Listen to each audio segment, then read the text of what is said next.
तो ये ध्यान हो गया ना, हाँ। टाइमिंग चालू हो गई। अब आप बैठ के जाइए, बताइए कि इसी दबा दीजिए लाल वाली क्यों बन जाएगा। अब कुछ भी कुछ नहीं, अब वो वाला काम नहीं है। समय कैसे देखा? समय ऐसे पढ़ाइए, लिखिएगा, पढ़ाइए 20 मिनट रखो। 20 मिनट लगाएंगे। हाँ, 20। बच्चों, कक्षा 11 के विद्यार्थी अभी सुने।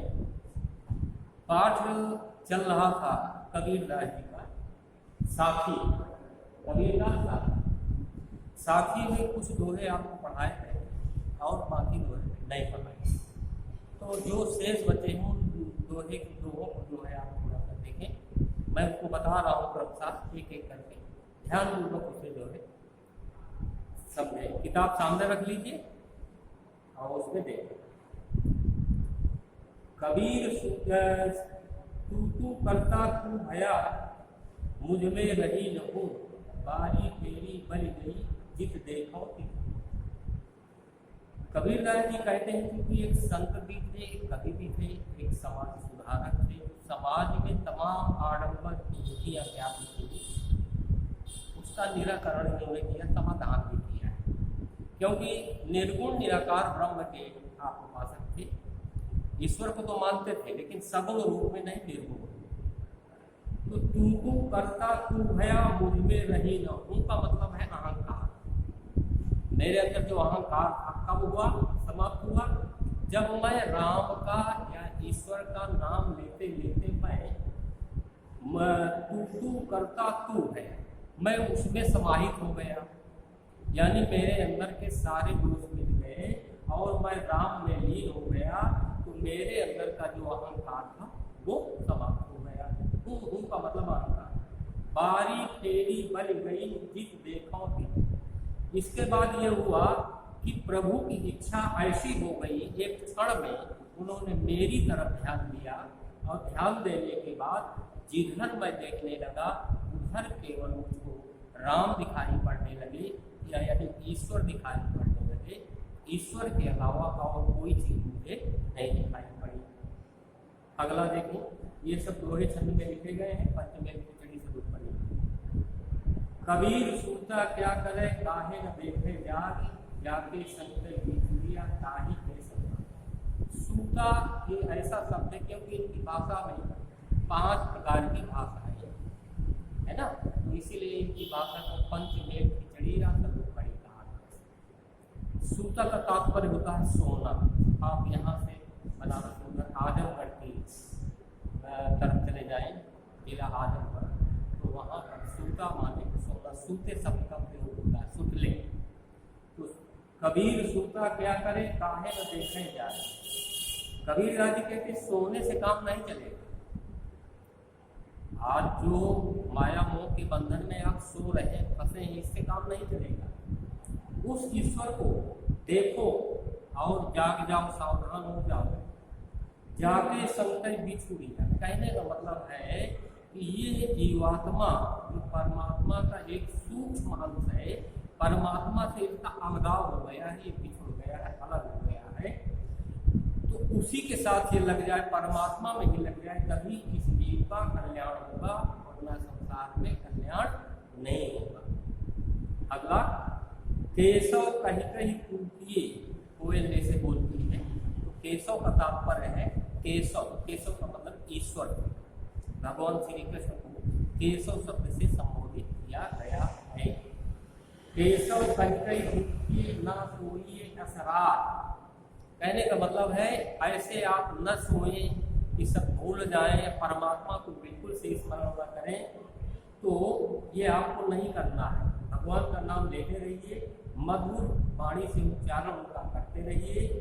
रात दिवस का कुंकड़े थे, जब रात दिन आप उस ईश्वर का, उस राम का नाम लेंगे तो कबहू लगे पुकार, कभी न कभी, सुबह शाम दोपहर रात दिन, जब भी होगा कभी न कभी उस परमात्मा में, उस परमात्मा के कान में आपकी पुकारी हुई आवाज वो उसके कान में पड़ेगी और वो आपको अपना लेंगे, अपना दास बना लेंगे। अगला, लंबा बारर दूर घर पंथ बहुमार, कहु संतों की पाई दुर्लभ हरि दीदार। हरि के कई अर्थ हमने बताया था कि हरि माने जल भी होता है, हरि माने मेढक होता है, हरि माने सिंह होता है, हरि माने सर्प होता है, और भगवान के जितने नाम है वो हरि से संबोधित किए जाते हैं। तो उस परमात्मा का घर कितनी दूर है? लंबा मार्ग जो है, रास्ता जो है बहुत लंबा है, और उस मार्ग में हर परमात्मा को जो है बहुत दूर है। यानी उस मार्ग की और घर की कोई समय सीमा नहीं है, कोई टाइम नहीं है कि आप कितने घंटे में या कितने दिन में पहुँच जाएंगे, या कोई उसकी माप नहीं है कि इतने मील है, इतने किलोमीटर है, या इतने योजन यानी योजन कोस है। तो विकट पंथ बहुमार, और पंथ माने मार्ग है वो बहुत जटिल है, बहुत भयंकर है, टेढ़ा मेढ़ा है, और मार्ग में चलना सबके बस की बात नहीं है। बहुमार, और बहुत से वहाँ पर मार माने लुटेरे, चोर डकैत, है ना, जेब कतरे, ये तमाम मिलते हैं। अब कौन से हैं वो लूट मार करने वाले चोर डकैत? ये 6 है: काम, क्रोध, मद, मोह, लोभ, मत्सर। यानी कौन कौन से हैं? काम, क्रोध, मद, अहंकार, मोह, लोभ, लालच, मात्सर्य। मात्सर्य का तात्पर्य होता है ईर्ष्या। ये ऐसे लुटेरे हैं, मार्ग में बाधक बनते हैं, ये वहाँ से आगे बढ़ने नहीं देते। कहो संतों क्यों पाइए दुर्लभ हरिदास दीदार। कबीर दास जी संतों को बता रहे हैं, कहो संतों, उस परमात्मा को पाना, उसके दीदार माने होता है दर्शन, उस हरि के, उस राम के दर्शन करना बहुत ही दुर्लभ है ना। तो ये मार्ग बड़ा कठिन है, इस मार्ग में बहुत चोर डकैत लगते हैं, और ये वहाँ आगे नहीं बढ़ने देते हैं, है ना। तो कोई कोई संत ही है जिसका मन बिल्कुल उज्ज्वल है, निर्मल है, जिसमें किसी प्रकार का कोई कलुषित नहीं है। तो भगवान के दर्शन बड़े कठिन हैं। अगला देखें, यहुतन उजारो मस करो, लिखो नाम का नाम, लेखनी करूं करंग की, लिख लिख राम कथा। कबीर दास जी कहते हैं, ये तन माने शरीर, इस तन को मैं जला करके जलाऊंगा, जलाने के बाद मसी माने स्याही, मसी माने स्याही, इस शरीर को मैं इतना जलाऊंगा कि इसकी स्याही बन जाए। और लेखनी किस चीज की करूंगा? लिखो राम का नाम, लिखो राम का नाम, लेखनी करूं कलम। लेखनी माने लेखनी, कलम, पेन से कुछ भी लिखिए। तो करंग का मतलब होता है हड्डी से, हड्डी जो है शरीर की, उससे मैं लेखनी बनाऊंगा, कलम बनाऊंगा। और इसके बाद जब स्याही और कलम तैयार हो जाएगी तो उसमें जो है लिखो राम का नाम, राम राम शब्द उसमें मैं अंकित करूंगा, यानी लिखूंगा। लिखने के बाद लिख लिख राम पठाऊं, वो लिखने के बाद जब वो तैयार हो जाएगा, वो तैयार करने के बाद राम के पास उसे मैं भेज दूंगा।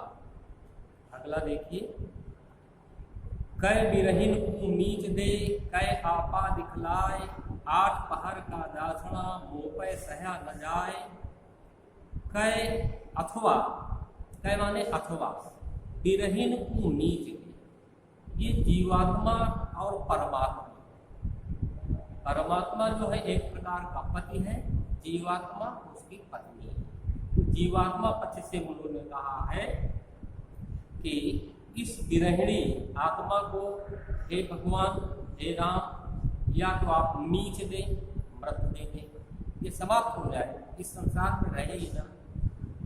और कै आपा दिखलाए, अथवा या आपा अपना जो है अस्तित्व दिखा दे कि आप कौन हैं, है ना, आपके विषय में जानकारी हो जाए।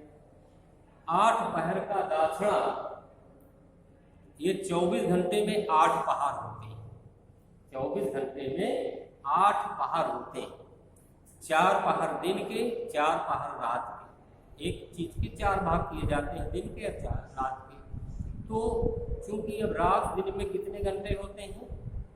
24 घंटे। 24 में जब 8 पहर है तो 8 का उसमें भाग दे दीजिए, कितना आया?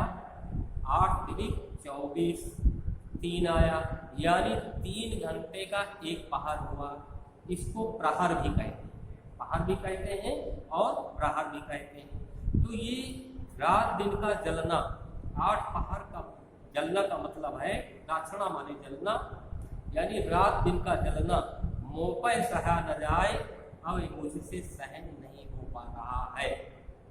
अगला देखिए, कबीर रेख सिंदूर की काजल दिया न जाए, नैनू रमैया रम रहा दूजा कहाँ से। कबीर रेख सिंदूर की, कबीरदास जी कहते हैं ये देखो हमारे यहाँ भारतीय संस्कृति में जब किसी कन्या का विवाह होता है तो उसका पति उसके मांग में सिंदूर भरता है, सिंदूर होता है ना। तो कबीरदास जी जीवात्मा पक्ष से कह रहे हैं कि हे परमात्मा, मैं जीवात्मा हूँ, आपकी पत्नी हूँ, है ना, आपकी सेविका हूँ, और आपके नाम की मैंने अपने मांग में सिंदूर रख ली, सिंदूर भर लिया। ये रेख जो बनी हुई सिंदूर की, आपको अपना स्वामी स्वीकार कर लिया है।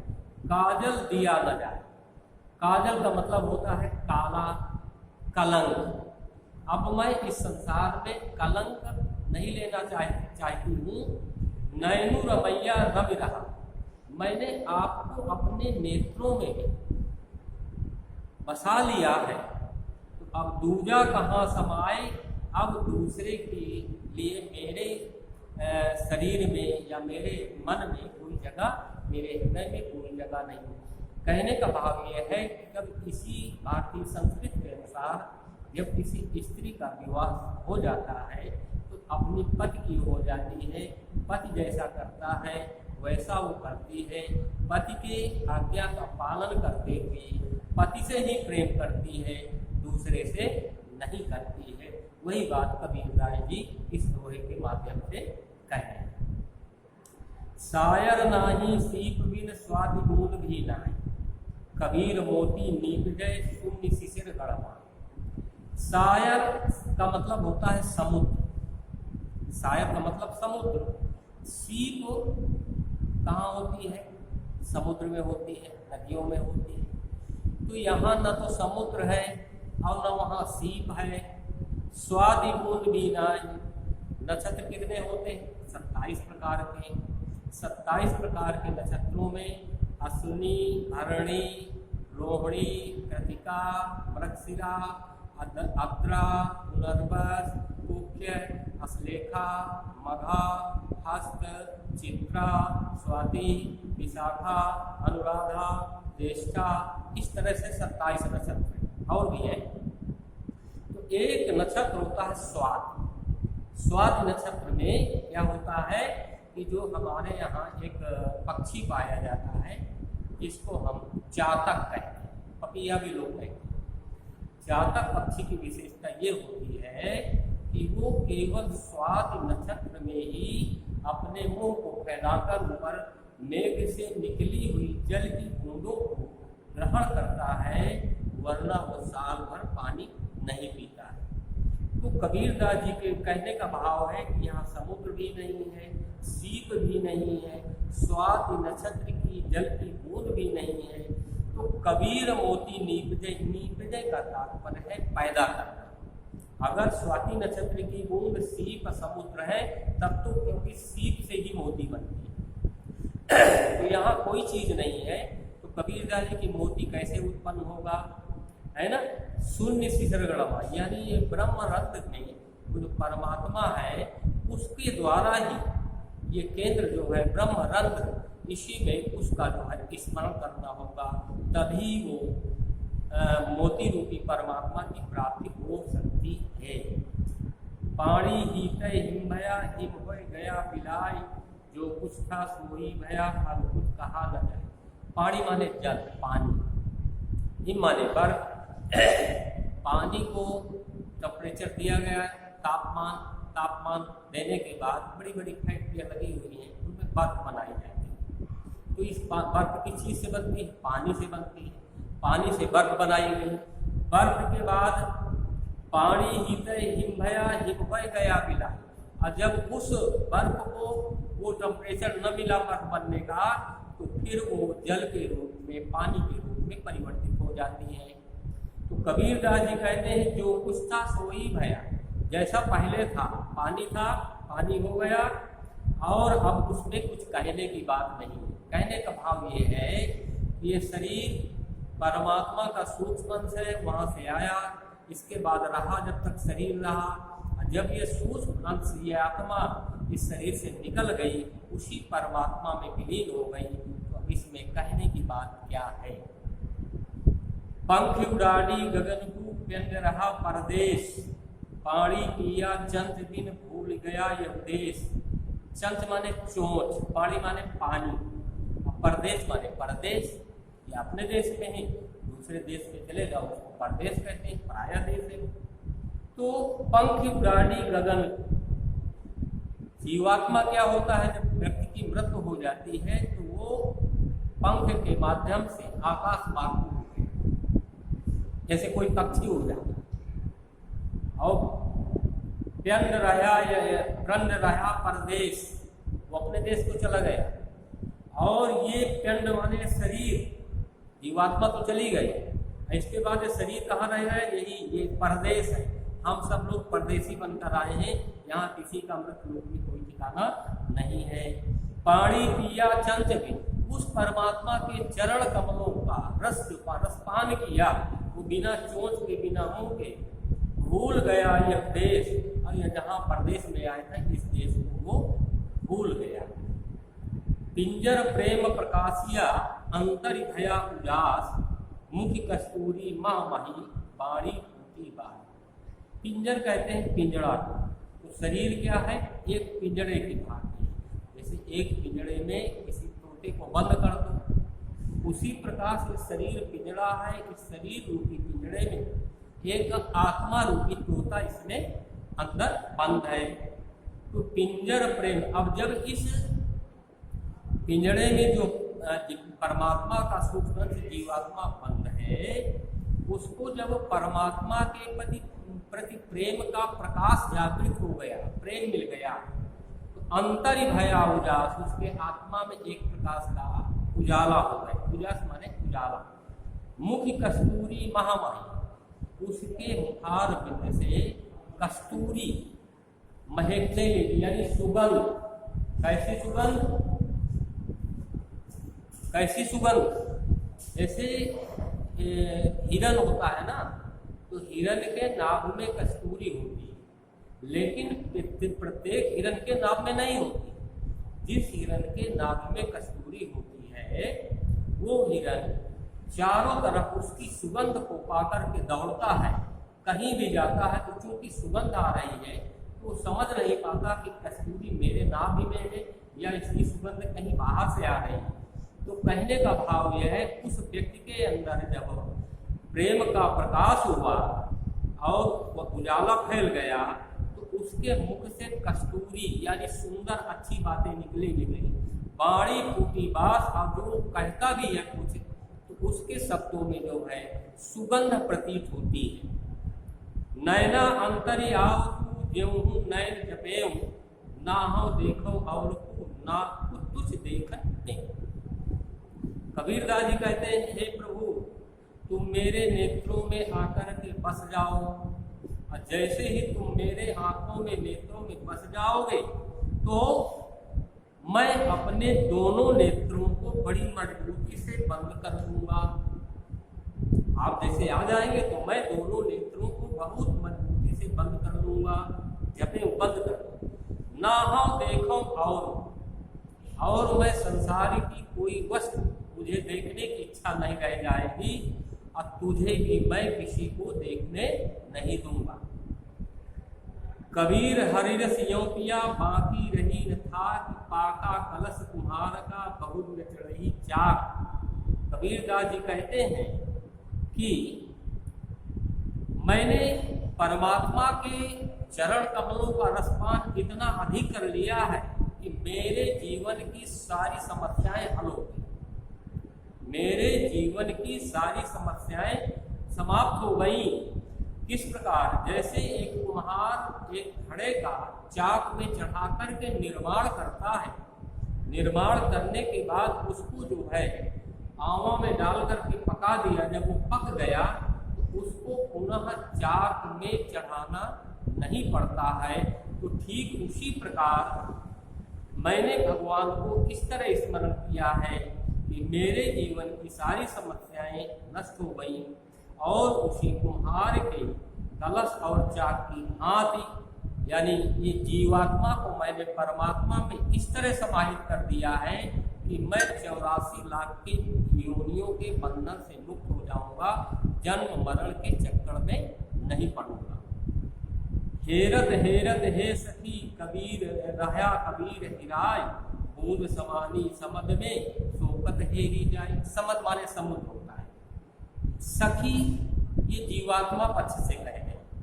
तो हे सखियों, मैंने उसको खोजते खोजते, हेरना माने खोजना, रहा कबीर, मैं उस परमात्मा को खोजते खोजते खुद परमात्मा में विलीन हो गया, खो गया। अब किस प्रकार? जैसे बूंद समानी समद में कोई मेघ से निकली हुई जल की बूंद वो समुद्र में जाके मिल जाए तो उस बूंद को ढूंढ पाना बड़ा कठिन कार्य है, वो मिल ही नहीं सकती क्योंकि समुद्र में मिल गई। तो मैंने अपने जीवात्मा को परमात्मा में इस प्रकार एकीकृत कर दिया है कि अब उसको जो है बार बार जन्म और मृत्यु के चक्कर में नहीं पड़ना होगा।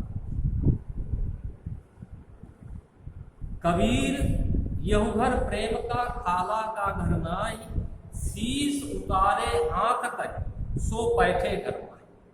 खाला मुस्लिम संप्रदाय में मौसी को कहते हैं, मासी शुद्ध शब्द है लेकिन हम लोग मौसी कहते हैं। कबीर यहु घर प्रेम का, कबीरदास जी कहते हैं ये जो संसार है ना, ये घर प्रेम का है, यहाँ सबसे प्रेम करना चाहिए, प्रेम से रहना चाहिए, प्रेम से बोलना चाहिए, प्रेम से हर कार्य करना चाहिए। ये मौसी का घर नहीं है।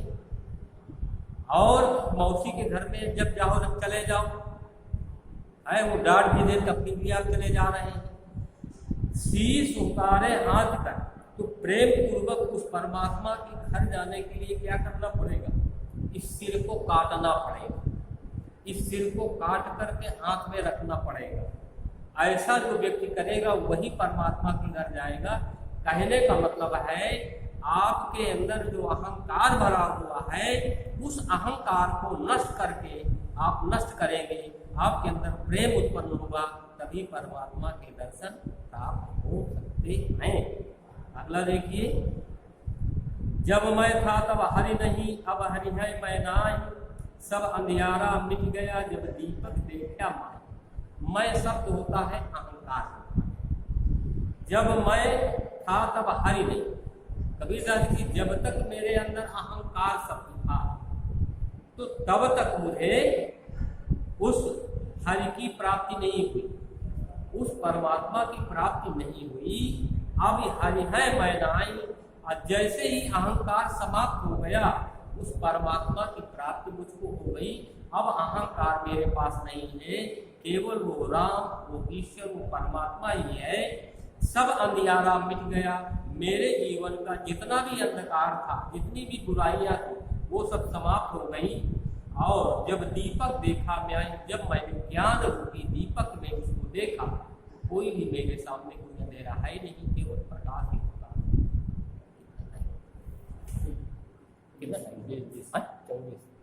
24 मिनट ठीक।